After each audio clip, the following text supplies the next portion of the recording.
Right? Okay.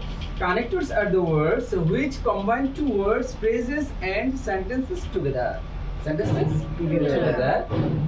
They have the same meaning of a conjunction but differ in their function.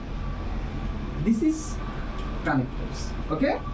What is the difference between connectors and conjunction? Conjunction use as a little way, and connectors use the large way, largest way. First one is example. Hassan is a good student. Dash, his brother is not so good. Here we use connector on the other hand. On the other hand. Two ideas. Here we indicate the connectors on the other hand. But if we discuss the conjunction, one is example. Hassan and Karim go to college. Here and is conjunction. Okay, so have you understood, my dear Yes, sir. students? Yes. What is the difference between connectors and conjunction? Yes, sir. But according to writer, according to Wikipedia, the conjunction used as a connector. Conjunction used here. Conjunction used as a Connectors. So what are they?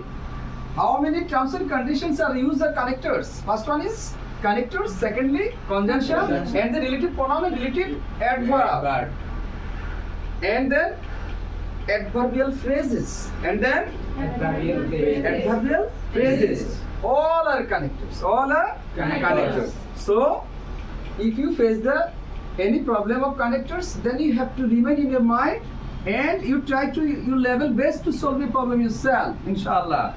If you understand very attentively, then you will be able to solve the problem yourself. That is connector. That is Connectors. connectors. What's the another name of connectors? The ornament of English language. According to me, ornament of English language.